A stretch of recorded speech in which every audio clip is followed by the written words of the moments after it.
Il s'était sacrifié lui-même. Son souffle s'était éteint pour que celui de sa femme puisse durer. Mais derrière ce miracle, un secret terrifiant se cachait, un pacte qui exigeait son âme en échange de quelques années de gloire. 5 années seulement, au terme desquelles la mort viendrait frapper à sa porte. Voilà l'histoire de Mec, un homme qui croyait sauver l'amour de sa vie, mais qui allait découvrir que chaque choix a un prix, et que certaines promesses ne viennent jamais de Dieu. À 21 ans, Mec n'était qu'un jeune homme pauvre mais courageux. Chaque jour, il enchaînait des petits travaux, gardien de nuit, manœuvre au chantier, espérant un jour offrir une vie meilleure à celle qu'il aimait. Michel, sa femme, était son pilier, douce, calme, le regard empreint de foi. Elle savait apaiser ses colères et sécher ses larmes. Ensemble, ils partageaient des repas simples, parfois même seulement du pain et de l'eau, mais ils trouvaient leur richesse dans la prière et dans la conviction que demain serait meilleur. Pourtant, autour d'eux, le contraste était saisissant. Josué, ancien camarade de Mec, roulait dans une Range Rover flambant neuve, vêtue des plus belles marques, entouré d'un luxe que personne ne pouvait ignorer. Derrière son sourire, il cachait un secret sombre, il avait donné sa vie au monde obscur pour obtenir pouvoir et richesse. Plusieurs fois, il avait tenté de convaincre Mec de le suivre dans cette voie. Mais le jeune homme, malgré la faim et les humiliations, refusait catégoriquement. « Dieu nous élèvera au temps marqué », répétait-il avec une assurance fragile mais sincère. Ce qui liait Mec et Michel, c'était une force invisible, un amour pur, forgé dans les privations mais nourri d'espérance. Aux yeux des voisins, ils formaient un couple modèle, 2 jeunes sans rien, mais capables de sourire dans la tempête. Pourtant, derrière leurs rires et leurs prières, une fissure commençait déjà à se dessiner, invisible mais fatale. Car nul ne peut échapper éternellement aux épreuves de la vie. Voilà comment l'amour le plus pur allait devenir une malédiction, et comment un simple choix allait bouleverser des vies entières. Mais pour comprendre cette histoire dans toute sa profondeur, il nous faut revenir là où tout a commencé, à leurs 21 ans, au jour de leur mariage. À 21 ans, tout semblait commencer comme un rêve fragile mais lumineux. Leur mariage n'avait rien des fastes et des grandes salles brillantes. Une simple cour, des bancs en bois, quelques plats préparés par les voisines, et 2 cœurs qui s'étaient dit oui devant Dieu et les hommes. Les invités chantaient, les enfants dansaient pieds nus sur la terre rouge, et certains murmuraient « Ils n'ont rien, mais regardez comme ils s'aiment ». Dans les yeux de Michel, il n'y avait ni bijoux, ni voile luxueux, mais une lueur de certitude, elle croyait en l'homme qu'elle avait choisi. Quant à Mec, il répétait aux anciens qui lui serraient la main « Un jour, je bâtirai une maison digne pour elle. Je vous le dis, même si aujourd'hui je n'ai rien, demain parlera pour moi. » Les jours qui suivirent furent peints dans une tendresse sincère. Chaque matin, Michel se levait avant l'aube pour préparer du maïs, parfois juste une bouillie claire qu'il partageait dans un bol ébréché.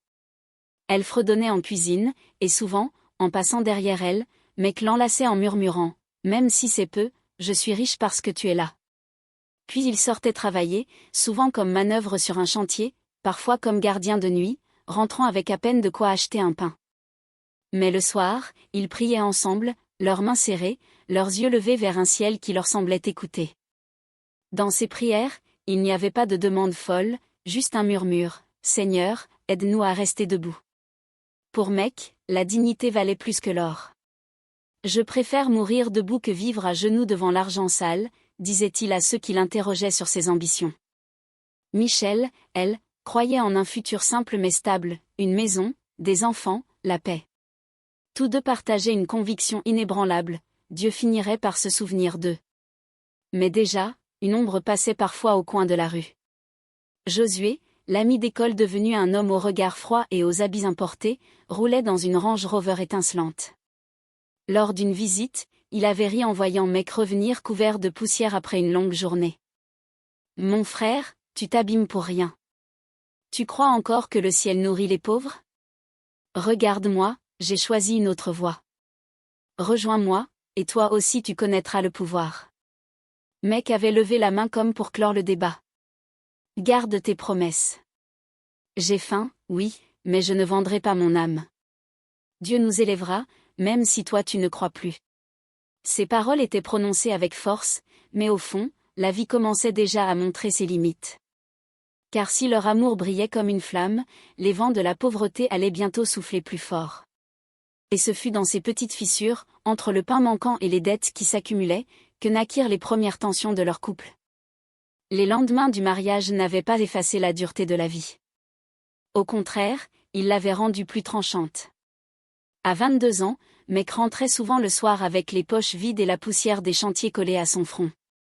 Michel l'accueillait toujours d'un sourire, mais derrière ses yeux brillait une inquiétude silencieuse. Comment nourrir deux ventres avec presque rien? Les voisins, eux, murmuraient, ils s'aiment, mais l'amour ne remplit pas les marmites. Ces phrases, Meg les entendait parfois au détour d'une ruelle, et elles lui brûlaient l'âme. C'est ainsi qu'il commença à se rendre aux petits jeux de hasard du quartier. Rien de grandiose, quelques pièces mises sur une table, un espoir que les dés tombent en sa faveur. Il rentrait souvent bredouille, mais avec une phrase répétée comme une excuse, « Un jour, la chance tournera ». Michel, en l'écoutant, répondait doucement, « La chance, ce n'est pas pour nous. C'est Dieu qui donne, pas les cartes ni les dés. » Mais ces paroles, aussi vraies qu'elles étaient, ne comblaient pas la honte de son mari. Les disputes commencèrent à s'infiltrer dans leur maison comme un vent froid. Jamais de cris, jamais de coups.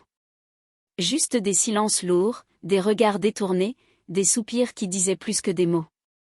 Michel lui reprochait de gaspiller ce qu'il n'avait pas, mais lui rétorquait qu'elle ne comprenait pas le poids qu'un homme portait quand il ne pouvait pas offrir à sa femme une vie digne.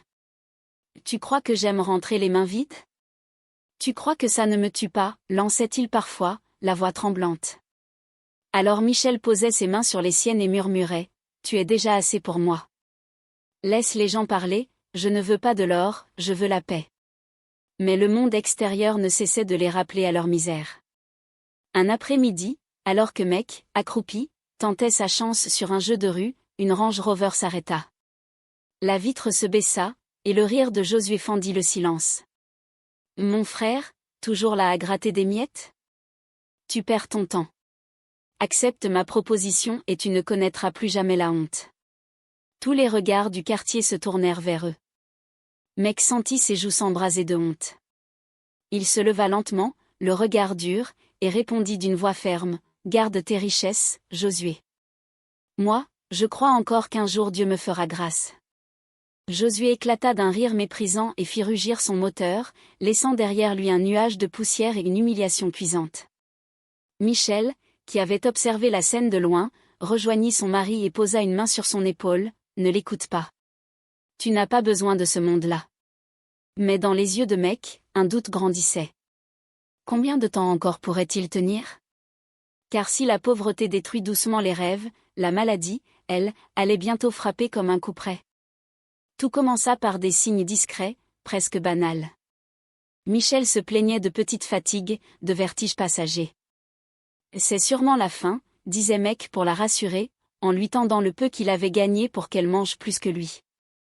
Mais au fil des jours, son teint se vida, ses lèvres perdirent leur couleur, et son souffle devint court même après quelques pas. Les nuits se transformèrent en veilles angoissantes, Meg restait assis près d'elle, essuyant la sueur de son front, répétant comme une incantation, « Tu ne vas pas me laisser, tu entends ? Je suis là, tiens bon. » Ses yeux ne trouvaient plus le sommeil, mais la peur, elle, s'installait. Un soir, inquiet, il prit son téléphone et appela la mère de Michel. La vieille femme arriva dès l'aube, le visage marqué par la peur et la fatigue du voyage. Lorsqu'elle vit sa fille allongée, haletante, elle ne put retenir ses larmes. « Seigneur, pourquoi ma fille ?» murmura-t-elle en posant ses mains ridées sur les joues de Michel. Le foyer, autrefois animé par des rires et des prières, prit l'allure d'un sanctuaire de souffrance. Le silence n'était brisé que par les gémissements étouffés de Michel et les sanglots de sa mère. Bientôt, les dettes s'amoncelèrent comme des pierres posées sur le dos de Meg. Les consultations, les médicaments, chaque facture sonnait comme une condamnation. Les réunions familiales devinrent des scènes de désespoir. Les oncles secouaient la tête, « Nous n'avons pas ces moyens. » Les tantes se détournaient, gênées. Chacun avait ses propres misères, et Michel semblait condamné à porter la sienne seule. Dans les yeux de Meg, la honte et l'impuissance se mêlaient à une rage sourde, « À quoi sert d'être un homme si je ne peux pas sauver la femme que j'aime ?» Face à l'impossible, il se tourna vers ce qu'il connaissait depuis l'enfance, la foi. Le pasteur fut appelé à la maison. Ensemble, ils se mirent à genoux. Les prières durèrent des heures, des nuits entières parfois. Les mots s'entrechoquaient dans l'air. « Seigneur, toi qui donnes la vie, n'abandonne pas ton enfant. » Michel, épuisé, parvenait à murmurer « Amen » entre deux souffles courts. Les voisins passaient devant la maison, écoutant à travers les murs ces supplications qui ressemblaient à un combat invisible. Mais malgré la ferveur des prières, le corps de Michel continuait de s'affaiblir. Ses mains devinrent si fines qu'elles semblaient pouvoir se briser. Mec, les yeux injectés de sang à force de veiller, refusait d'accepter l'idée de la perdre. Dieu ne peut pas me prendre ma femme, pas elle, pas elle. Pourtant, dans le silence de la nuit, quand les deux femmes dormaient, il sentait déjà une ombre l'envelopper, une peur sourde lui murmurer que le ciel restait muet. Et bientôt, le couperet tomba, un diagnostic irréversible, accompagné d'un montant si colossal qu'il brisa les derniers espoirs humains de Mec. La crise éclata comme un coup de tonnerre en pleine nuit. Michel, haletante, se tordit de douleur, ses yeux révulsés, ses mains tremblantes agrippant le drap. « Mec! Je ne peux plus respirer », cria-t-elle faiblement. Pris de panique, il la souleva dans ses bras, courant à travers la cour en hurlant à l'aide. Une ambulance fut appelée, et dans la lumière vacillante des phares, son cœur battait si fort qu'il croyait qu'il allait s'arrêter avant celui de sa femme. Le trajet vers l'hôpital se fit dans un silence troué par les gémissements de Michel et les sirènes qui hurlaient dans la nuit. À leur arrivée, les infirmiers l'arrachèrent de ses bras, la posant sur une civière. Mec suivait, hagard, ses yeux accrochés à chaque mouvement, chaque machine. Il vit le regard du médecin se poser sur Michel, un regard lourd, presque déjà résigné. Quelques heures plus tard, dans un bureau froid où les murs semblaient peser, le verdict tomba, cancer du sang, phase terminale. La voix du médecin était neutre, mais ses mots avaient le poids d'une pierre tombale. Seule une opération pourrait ralentir la progression, mais le coût est de 300 000 €. 300 000. Le chiffre résonna dans la tête de Mec comme un écho sans fin. 300 000, alors qu'il avait à peine de quoi acheter du riz. 300 000, comme une montagne dressée devant lui, infranchissable. Son souffle se coupa, ses yeux se remplirent de larmes qu'il tenta de retenir, mais ses poings serrés trahirent sa détresse. « Docteur, il doit y avoir un autre moyen, quelque chose, une alternative. » Le médecin secoua la tête, « Sans cela, elle n'a que quelques semaines. » La nouvelle se répandit comme une traînée de poudre. La famille se réunit, les voisins vinrent écouter, mais partout, Mec trouva le même regard fuyant, le même geste impuissant. 300 000 ?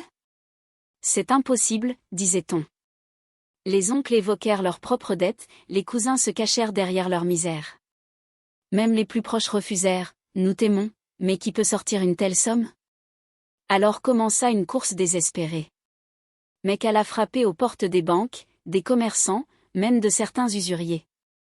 Partout, il fut repoussé, humilié, traité comme un homme qui quémande l'impossible. Les jours passaient, Michel dépérissait, et chaque respiration qu'elle arrachait au temps sonnait comme une accusation contre son impuissance. « Je suis ton mari, je dois te sauver, mais comment ?» murmurait-il au chevet de son épouse, la tête posée contre ses mains glacées. L'injustice le rongeait. Pourquoi fallait-il 300 000 € pour que sa femme ait une chance de vivre, alors que certains dilapidaient cette somme en un soir de fête? Pourquoi le ciel restait-il muet malgré ses prières? Pourquoi les hommes se détournaient-ils de lui dans son heure la plus sombre?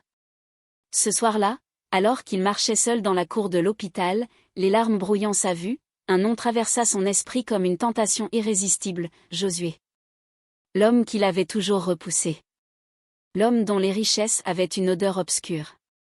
Le seul, peut-être, qui pouvait briser cette barrière de 300 000. Et dans un souffle de désespoir, Mec comprit qu'il était au bout du rouleau. La nuit suivante, ses doigts tremblants composèrent le numéro qu'il s'était juré de ne jamais appeler. Le matin qui suivit le diagnostic avait le goût d'un enterrement. Le soleil brillait au dehors, mais pour Mec, tout semblait déjà éteint. Michel gisait sur son lit d'hôpital, ses paupières closes, son souffle faible et irrégulier. Chaque bip de la machine à ses côtés sonnait comme un compte à rebours, chaque tic-tac de l'horloge accrochée au mur résonnait comme un rappel cruel, le temps s'écoulait et il n'avait rien. 300 000 €. Une somme qui dépassait l'entendement. Une muraille que même ses prières les plus ardentes n'avaient pas ébranlée. Dès les premières heures, il reprit sa quête désespérée. Il frappa à la porte des commerçants du marché, implora des collègues du chantier, se rendit même chez des usuriers connus pour briser des vies. Partout, il fut rejeté. Les uns répondaient par des silences gênés, d'autres riaient de son audace. 300 000 ? Même ton ombre ne vaut pas ça. Chaque refus creusait un peu plus le trou dans son cœur. Ses genoux fléchissaient, mais il continuait, comme un condamné qui refuse de croire à la corde déjà autour de son cou. Et chaque fois que ses pas le ramenaient à l'hôpital, une image revenait hanter son esprit, Josué, son sourire carnassier, sa Range Rover qui éclaboussait la poussière, ses mots moqueurs, « Mon frère, tu crois encore que le ciel nourrit les pauvres ?» À présent, ces phrases résonnaient comme des prophéties qu'il aurait voulu étouffer. Il voyait devant lui l'or, les montres, les femmes autour de Josué, et il se demandait, pourquoi lui, sans rien, et Josué, avec tout ? Était-ce cela, la justice du monde ? Pourtant, Mec tenta encore de résister. Il fit venir le pasteur, ils prièrent dans la chambre d'hôpital. Les mots montaient, puissants, portés par la foi. « Seigneur, toi qui as ressuscité Lazare, tu peux ressusciter Michel. » Mec tombait à genoux, les larmes inondant ses joues, sa voix brisée criant « Je refuse de la perdre, je refuse. » Mais quand il ouvrit les yeux, Michel était toujours là, pâle, faible, suspendu à un souffle fragile. Le ciel semblait s'être bouché. La nuit tomba, froide et lourde. Le médecin passa, insistant « Monsieur, si vous n'apportez pas l'argent, nous ne pourrons rien faire. » Les mots achevèrent de briser le dernier rempart de Mec. Assis dans le couloir, les mains dans les cheveux, il murmura « Non, elle ne peut pas mourir, pas elle. » Son esprit se brouilla. Le visage de Josué revint, plus clair, plus présent, comme une voix intérieure. Alors, dans un geste d'abandon total, il sortit son téléphone. Ses doigts tremblaient, mais il composa le numéro. Lorsque Josué décrocha, Mec hurla, sa voix fendue par les larmes « Frère, aide-moi. Ma femme va mourir, je t'en supplie, aide-moi. » À l'autre bout du fil, un silence, puis un rire bas, presque inaudible. La voix de Josué répondit « Je t'avais dit que ton Dieu te laisserait tomber. Prépare-toi, je vais t'ouvrir les yeux. » Et ce fut ainsi que Mec s'engagea sur le chemin qu'il avait juré d'éviter, un chemin qui menait droit à la concession de la déesse. Josué vint le chercher dans une berline noire, les vitres teintées cachant son regard satisfait. Le trajet fut silencieux, pesant, Mec serrant son téléphone comme un chapelet inutile. Quand la voiture franchit les grilles d'une vaste propriété, il découvrit la démesure, une villa blanche à colonnes, éclairée comme un palais, une piscine où se reflétaient les néons, et dans le garage, des voitures alignées, marques étincelantes du luxe. Des gardes du corps, vêtus de noir, postés comme des statues, encadraient l'entrée. Tout respirait la puissance, mais aussi quelque chose de glacial, comme si derrière chaque objet brillait une ombre.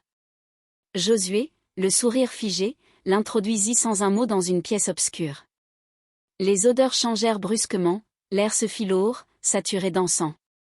Le sol de terre battue contrastait avec le marbre de la maison, comme si l'on avait basculé dans un autre monde.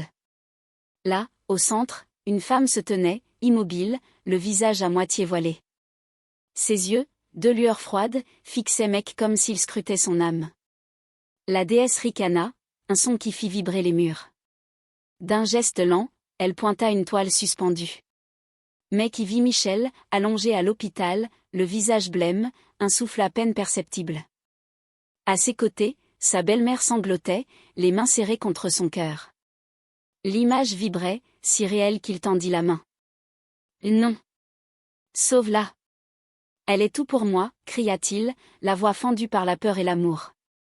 La déesse ricana encore, un rire sec, sans pitié, puis caressa du bout des doigts un cercueil posé près d'elle. Alors sa voix s'éleva, grave, résonnant dans chaque recoin. « Homme de chair, ton amour te conduit jusqu'à moi. Tu veux sauver ta femme ? Alors tu dois payer. La vie ne se rachète qu'avec la vie. Donne-moi ton souffle, et en échange, elle se relèvera. Tu entreras dans ce cercueil et goûteras à la mort, mais je te rendrai au monde des vivants pour 5 années de gloire et de fortune. À la 5e pleine lune de la 5e année, je viendrai chercher ton âme, car nul ne trompe la mort. Elle marqua une pause, ses yeux brûlants comme deux braises. Puis, d'une voix plus douce, mais infiniment cruelle, elle ajouta. Mais sache-le, la richesse n'est jamais gratuite. Chaque graine que ta femme portera dans son ventre devra être arrachée avant le 5e mois. C'est le prix pour maintenir ton trône et tes richesses. Aucun enfant ne verra la lumière, sauf si moi, je décide autrement. Enfin, elle scella son marché d'une phrase tranchante. Il n'y a qu'une seule possibilité pour la sauver. Tu devras faire la compensation, mourir pour elle. Ici, tu seras déjà mort, mais je te permettrai de revenir pour régner 5 ans. À la 5e pleine lune, je reviendrai et tu payeras ton prix. Mec tomba à genoux, le visage noyé de larmes. Ses lèvres tremblaient, son cœur cognait contre sa poitrine. Tout en lui criait de refuser, mais la vision de Michel mourante le crucifia. Dans un souffle, il murmura, « Oui, si c'est pour elle, je le ferai. » La déesse sourit, dévoilant des dents fines comme des lames. Elle ouvrit le cercueil et d'un signe de main, invita Mec à s'y allonger. Le bois glacé mordit son dos. La dernière chose qu'il entendit fut le rire de Josué, se mêlant au souffle de la déesse. Et pendant que le couvercle se refermait sur lui, à l'hôpital, Michel ouvrit soudain les yeux, respirant profondément, comme tiré d'un cauchemar. 3 jours s'étaient écoulés depuis la nuit du cercueil. 3 jours où le monde avait cru que Mec avait disparu, avalé par le silence. Mais ce matin-là, à l'hôpital, quelque chose d'inexplicable se produisit. Alors que Michel, désormais hors de danger, discutait faiblement avec sa mère, un mouvement dans le couloir fit lever toutes les têtes. Des palos résonnaient, réguliers, comme ceux d'un revenant. Quand la porte s'ouvrit, Michel resta figé. Son mari se tenait là, le visage amaigri mais vivant, les yeux emplis d'une intensité nouvelle. Un cri jaillit de sa gorge, « Mec !» Elle se jeta dans ses bras, ses larmes coulant sans retenue. Sa mère accourut, serrant le jeune homme avec une force qu'elle ne croyait plus avoir. « Mon fils, Dieu t'a ramené. » La chambre devint un torrent d'émotions. Les infirmiers, eux-mêmes, reculèrent, incapables de comprendre. Le médecin, murmurait « C'est impossible, elle n'avait aucune chance. » Mais l'impossible se tenait debout devant eux. Très vite, la nouvelle se répandit dans les couloirs, puis au quartier, puis dans toute la ville. Michel, elle était guérie du cancer. Le pasteur arriva en courant, une Bible serrée contre sa poitrine. Lorsqu'il vit le couple enlacé, il leva les mains au ciel et s'écria, « Voici la preuve que Dieu agit encore aujourd'hui. Louez l'Éternel. » La chambre se transforma en une église improvisée, chants, bénédictions, voisins entassés jusqu'au couloir. Les plus sceptiques eux-mêmes murmuraient, « Cet homme est un élu. » Mec souriait, mais au fond de ses yeux brillait un éclat que personne ne voyait. Chaque mot de louange sonnait en lui comme une ironie cruelle. Il savait la vérité, ce n'était pas le ciel qui l'avait ramené, mais un pacte noir, signé dans la concession de la déesse. Chaque embrassade, chaque bénédiction ajoutait un poids sur sa poitrine. Il voulait croire que tout cela en valait la peine, mais la voix de la déesse, avec ses rires froids, résonnait encore, 5 ans seulement. Pourtant, il joua son rôle à la perfection. À Michel, il dit, « Tu vois, Dieu a entendu nos prières. » Elle, rayonnante, le serra plus fort, convaincue que sa foi avait été récompensée. À sa belle-mère, il jura, « Je resterai toujours là pour elle. » Devant le pasteur, il baissa la tête, humble en apparence, comme un homme transformé par un miracle. Mais sous cette façade, il sentait déjà la chaîne invisible de la déesse s'enrouler autour de son âme. Le soir, alors que la chambre se vida, il resta seul quelques minutes, observant Michel endormie. Elle respirait paisiblement, ses joues colorées comme avant la maladie. Ce spectacle lui donna un répit, un souffle d'allégresse qu'il voulut croire vrai. Mais ses poings serrés disaient le contraire. Ce bonheur avait un prix. Et dans les jours qui suivirent, un autre miracle encore plus troublant vint frapper sa vie, la richesse, soudaine et étourdissante, comme une vague prête à l'engloutir. Le premier signe arriva comme un éclair dans une nuit sans lune. Quelques jours seulement après son retour de l'hôpital, Mec rêva de chiffres précis, alignés comme des étoiles dans son esprit. À son réveil, Il hésita, la sueur collée à son front. Ce n'était qu'un rêve, se dit-il d'abord. Mais quelque chose en lui, une voix qu'il connaissait déjà, murmurait, va jouer ses numéros. Il obéit. Le soir même, les résultats tombèrent, 300 000 euros. Exactement le montant que le médecin avait réclamé pour sauver Michel. Un rire nerveux lui échappa, mais ce rire se brisa vite en silence, car il savait. Ce n'était pas un miracle. C'était le sceau du pacte. Michel, elle, s'effondra en larmes de gratitude. « Seigneur, tu nous as relevés. Tu as changé nos cendres en gloire. » Elle priait, les mains levées, croyant que le ciel leur avait enfin souri. Mec la regardait, le cœur serré, incapable de détruire sa foi. Il se contenta de hocher la tête, répondant « Oui, Dieu est grand », tout en sentant le rire de la déesse résonner au fond de sa mémoire. Dès lors, la vie prit une tournure vertigineuse. Une villa moderne fut achetée, blanche et luisante, sur les hauteurs de la ville. Une piscine reflétait la lune, des voitures rutilantes s'alignaient dans le garage. Le couple voyagea à Dubaï, Paris, Miami. Les photos circulaient, les voisins parlaient de miracles, les familles disaient « Regardez ce que Dieu peut faire ». Au mariage et aux fêtes, Mec et Michel étaient accueillis comme des héros, modèles de bénédiction et de réussite. Mais derrière les rires et les danses, une douleur secrète commençait à ronger leur foyer. Michel tomba enceinte. L'annonce fut un cri de joie, une promesse de vie nouvelle.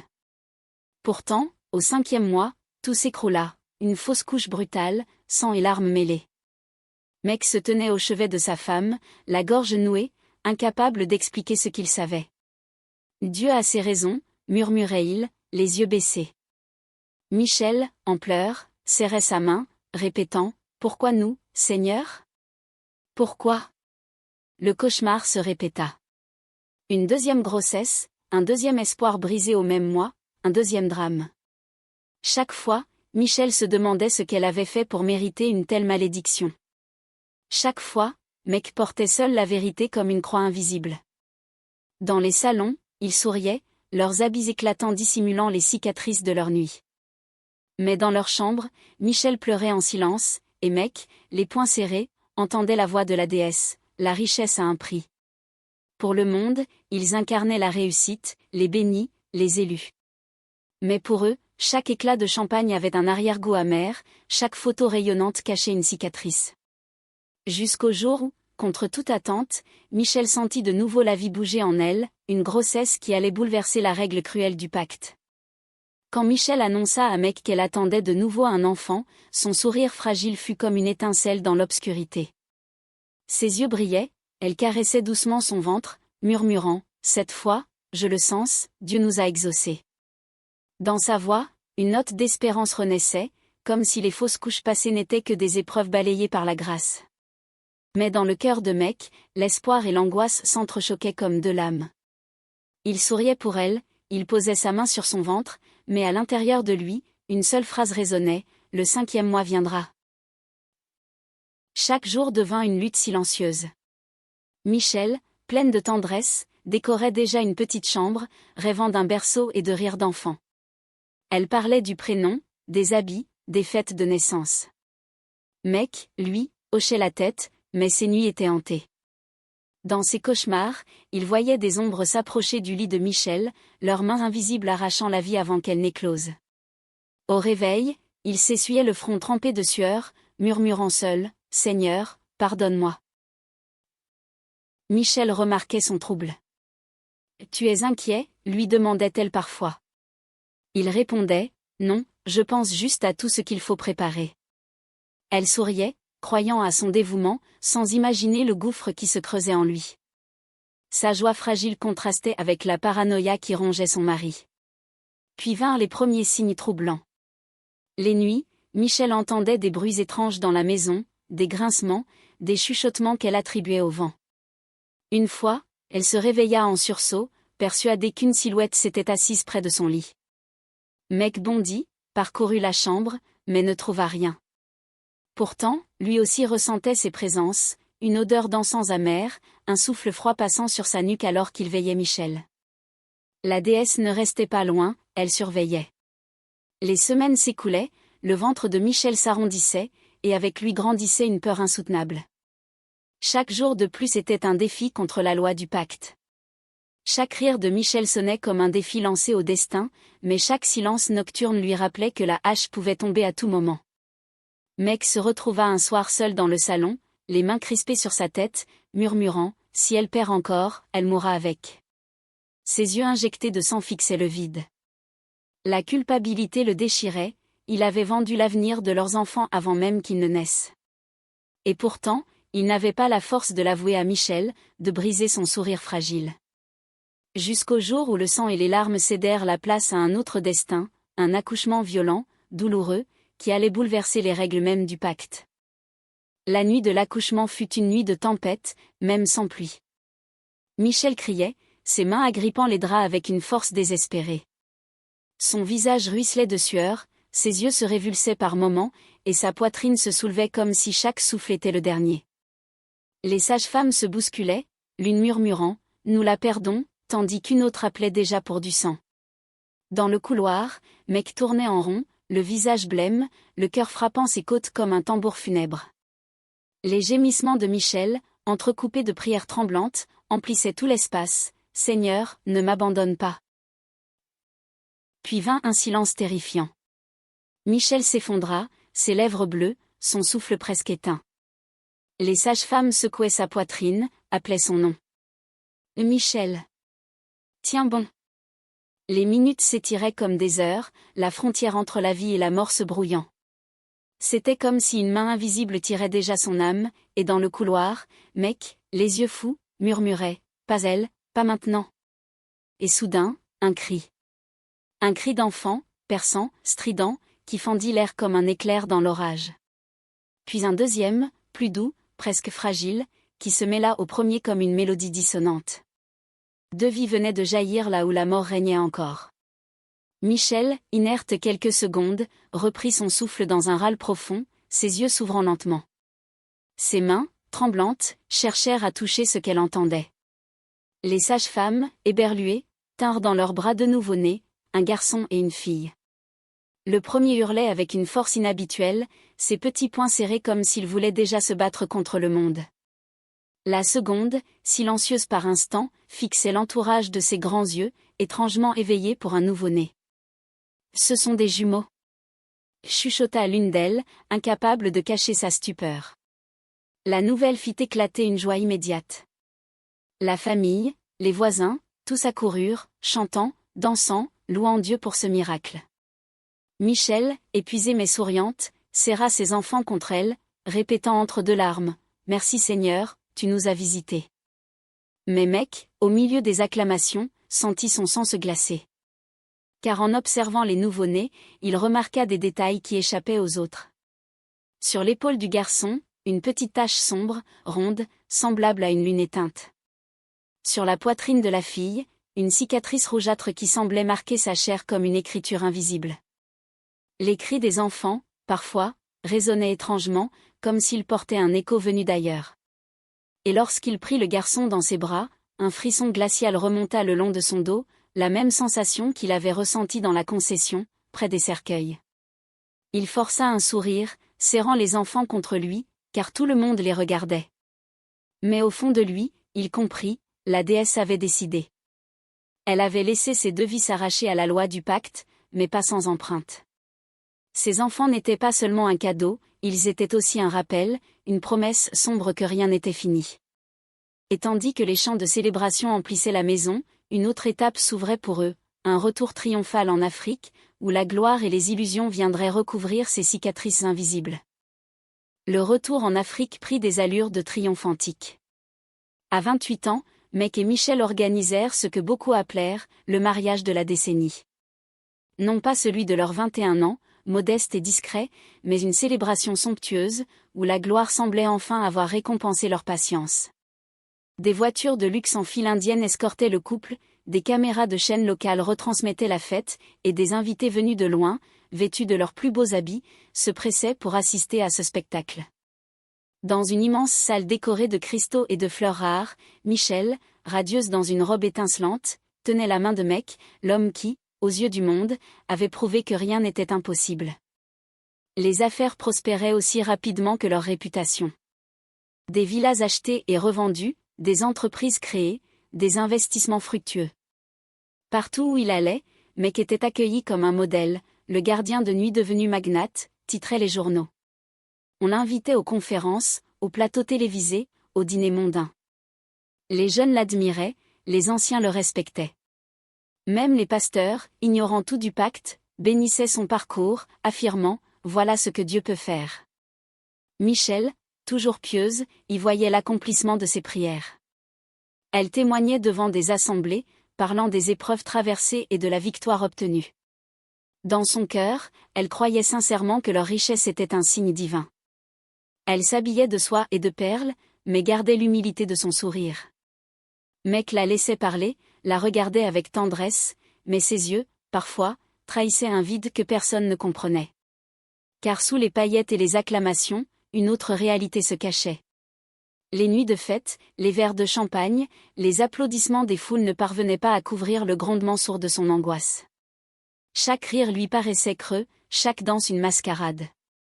Quand il se retrouvait seul, il revoyait le cercueil, l'encens, les yeux brûlants de la déesse. Il entendait encore sa voix, lui rappelant le prix, 5 années seulement. Cette gloire, qui enivrait Michel et éblouissait le monde, n'était pour lui qu'un rappel cruel de sa condamnation. Il vivait comme un roi, mais pensait comme un prisonnier. Et plus la lumière brillait autour de lui, plus l'ombre grandissait en son cœur. Un soir, après une réception fastueuse où il avait été ovationné, Mec rentra seul dans leur villa. Il s'assit au bord du lit, ôta ses chaussures brillantes, et resta des heures, immobile, le regard fixé sur le plafond. Michel dormait paisiblement à côté de lui, mais ses propres yeux ne trouvèrent pas le sommeil. Dans ce silence, il entendit un murmure froid, presque imperceptible, glisser dans la chambre, ton temps diminue. Et ce fut ainsi que commencèrent ses cauchemars, plus réels que ses jours, annonçant que derrière la richesse flamboyante, l'étreinte de la mort l'attendait déjà. Les nuits devinrent son pire supplice. À 29 ans, Mec se réveillait en sursaut, trempé de sueur, son souffle coupé, ses yeux écarquillés dans le noir. Toujours la même scène, la déesse, assise sur un cercueil, ses doigts longs tapotant le bois comme un tambour. Elle le fixait, puis éclatait d'un rire strident, son écho résonnant dans sa poitrine. Et à chaque rêve, la même phrase, répétée avec une cruauté glaciale, ton temps diminue, la 5e lune approche. Mec se levait alors, traversait le couloir de leur villa, et s'asseyait seul au bord de la piscine. La lune se reflétait dans l'eau, et il avait l'impression de voir son propre visage s'y dissoudre. Ses mains tremblaient, ses lèvres murmuraient des prières brisées qu'il n'avait plus la force de croire. Et Seigneur, si tu es vraiment là, sauve-moi, sauve-moi de moi-même. Mais seul le vent lui répondait. Michel, attentive, remarquait ses troubles. Elle voyait ses nuits agitées, ses silences au dîner, ses regards perdus fixant le vide. « Et tu m'échappes, Mec, lui dit-elle un soir, posant sa main sur la sienne. Il retira doucement ses doigts, comme s'il ne voulait pas qu'elle sente sa peur. Mais ce geste la blessa profondément. Alors, sans attendre d'explication, elle se tourna vers ce qu'elle connaissait, la prière. Chaque matin, chaque soir, elle restait agenouillée plus longtemps, ses lèvres implorant le ciel avec une intensité nouvelle. Les voisins, eux, croyaient à une froideur née de la richesse. Il a changé, disait-il. Mais ce n'était pas l'orgueil, c'était l'ombre. Plus la mort approchait, plus Mec s'isolait. Dans les fêtes, il souriait à peine, se contentant de lever son verre sans conviction. À la maison, il parlait peu, s'enfermait des heures dans son bureau, prétextant le travail. Michel, le cœur lourd, sentait que quelque chose de grave échappait à son regard. Une nuit, elle le surprit dans le salon, immobile, les yeux rivés sur un mur nu. Lorsqu'elle l'appela, il sursauta, comme réveillé d'une transe. « Tu n'étais pas là » murmura-t-il. Elle insista, « Où étais-tu » Il secoua la tête, incapable de répondre. Mais elle vit ses yeux rougis, et elle sut qu'il cachait une douleur qu'il ne voulait pas partager. Dans ses cauchemars, la déesse riait de plus en plus fort, et ses mots se transformaient en menaces. « J'arrive, et tu ne peux fuir. » Mec, à bout de souffle, commença à se convaincre qu'il devait chercher une issue, une brèche, une aide, même au-delà de sa foi. Car s'il ne faisait rien, il savait qu'elle viendrait. Et c'est ainsi que naquit en lui la décision de chercher une délivrance ailleurs, une aide spirituelle capable de défier la mort elle-même, quitte à affronter son destin face à face. À 30 ans, Mec n'était plus l'homme triomphant que les journaux célébraient. Son corps portait encore le luxe, mais son âme était déjà enchaînée. C'est dans ce désespoir qu'il se lança dans une quête effrénée, courant de sanctuaire en sanctuaire, de maison obscure en arrière-cour poussiéreuse. Les marabouts lui jetèrent des cauris, les guérisseurs froissèrent des feuilles dans des calebasses, les prophètes autoproclamés frappèrent leurs tambours. Mais partout, la réponse revenait, identique, implacable, ton âme est déjà marquée. Ton pacte est irrévocable. Même les ancêtres ne peuvent te libérer. Chaque mot sonnait comme une condamnation, chaque porte franchie ne faisait que resserrer la corde autour de son cou. Mec suppliait, je suis prêt à donner tout ce que j'ai, prenez ma fortune, mais sauvez ma vie. Les regards se détournaient, les visages s'assombrissaient. L'un des anciens lui dit d'une voix basse, tu as scellé ton sang avec la mort elle-même. Tu ne peux pas acheter le ciel avec ton or. Pendant ce temps, Michel était visitée par des songes étranges. Dans ses rêves, elle voyait son mari, debout au bord d'un abîme, une silhouette féminine ricanant derrière lui. Dans un autre, elle entendit Mec crier, je pars, mais je ne reviendrai pas. Elle se réveillait en sueur, le cœur battant, et priait plus fort encore.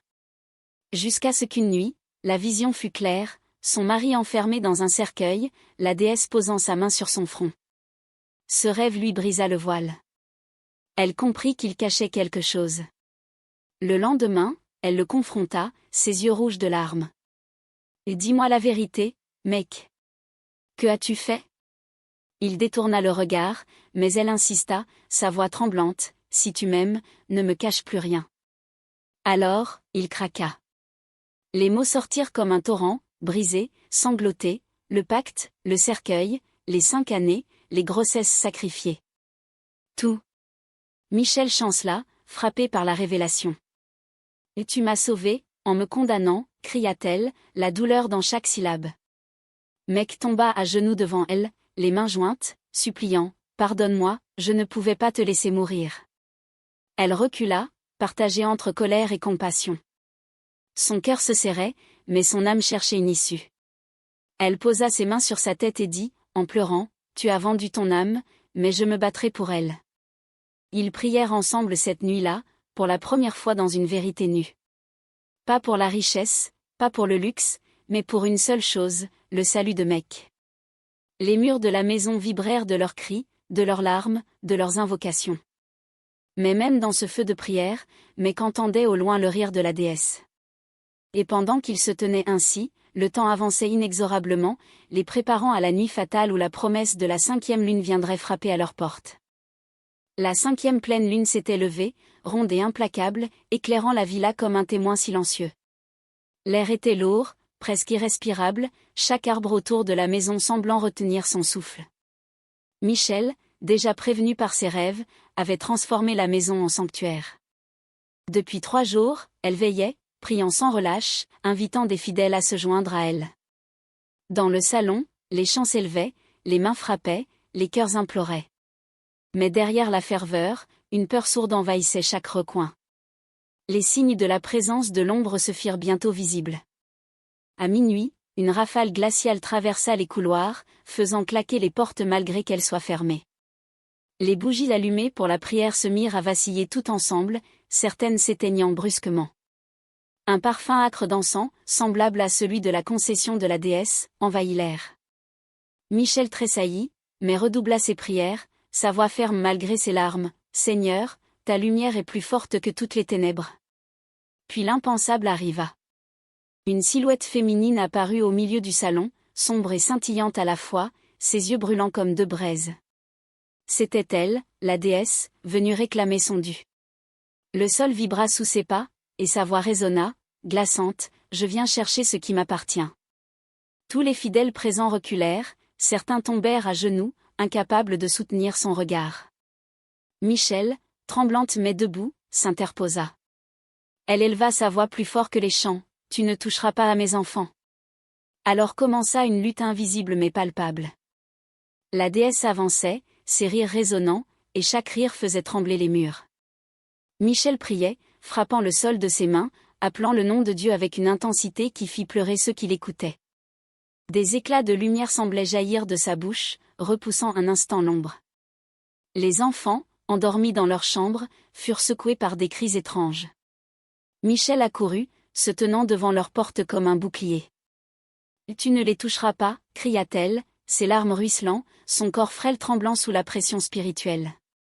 Et contre toute attente, la déesse recula légèrement, ricana et dit « Cela, je les laisserai pour plus tard.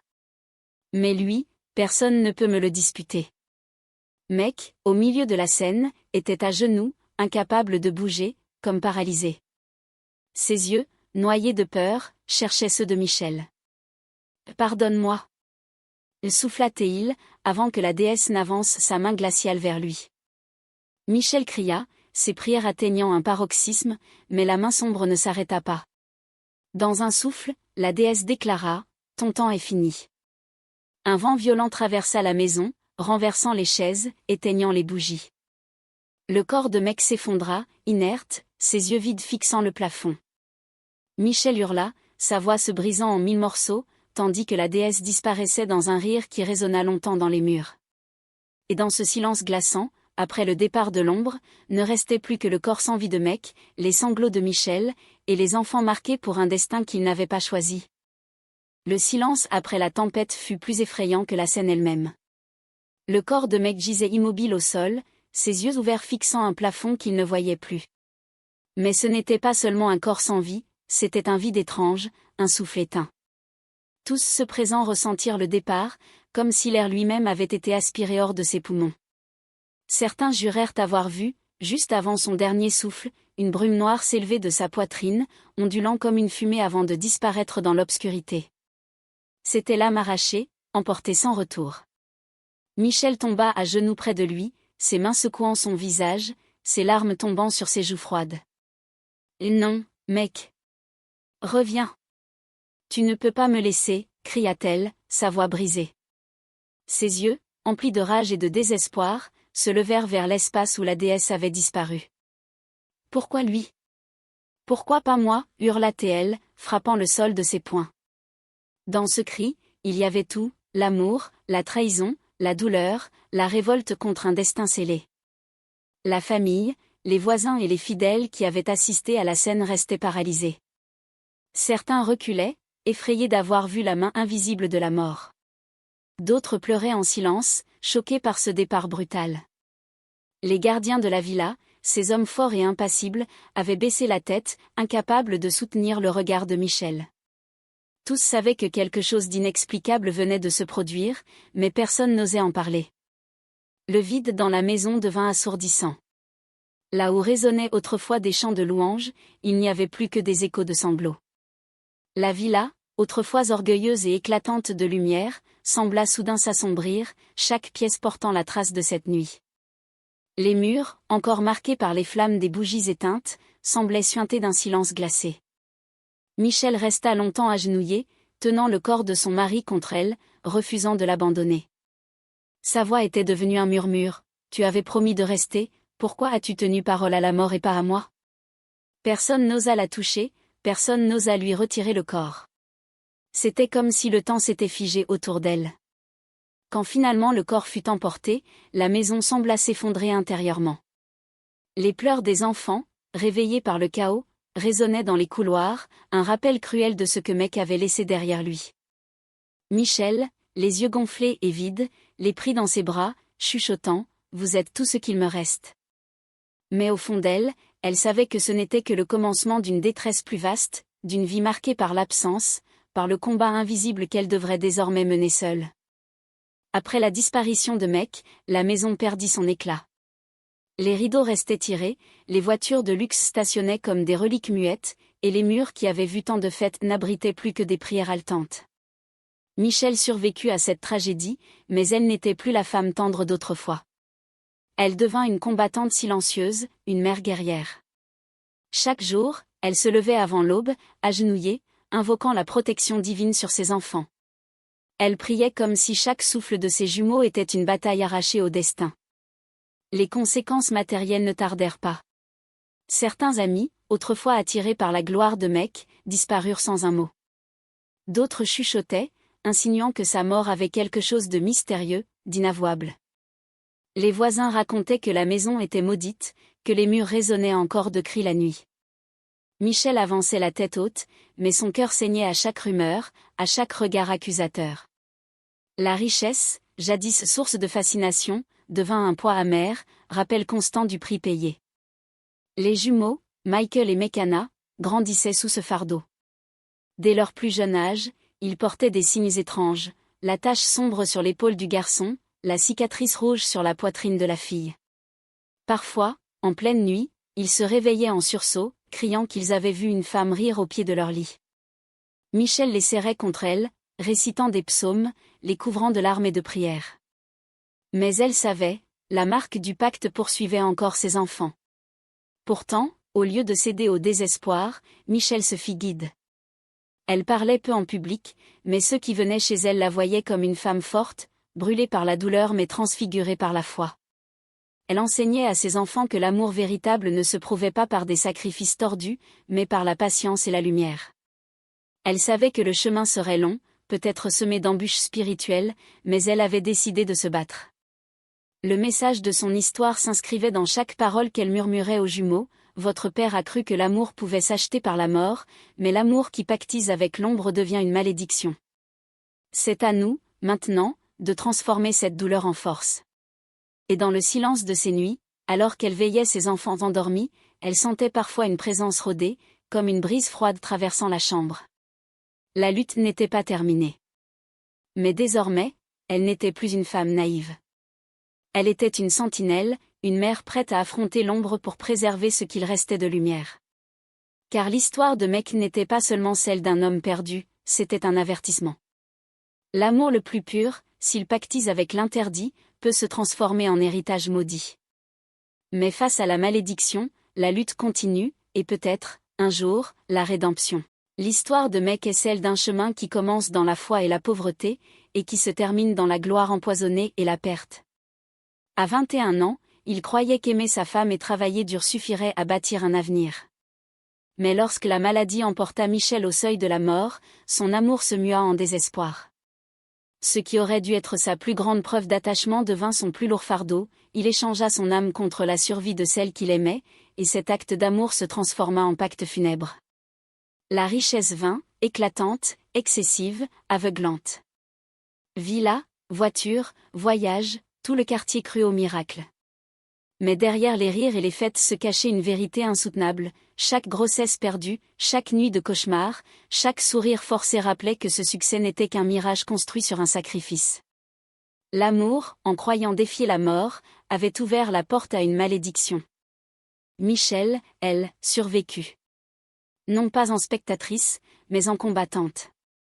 Elle devint la gardienne des jumeaux, la mère qui se leva face aux ombres, la voix qui pria plus fort que les rires de la déesse.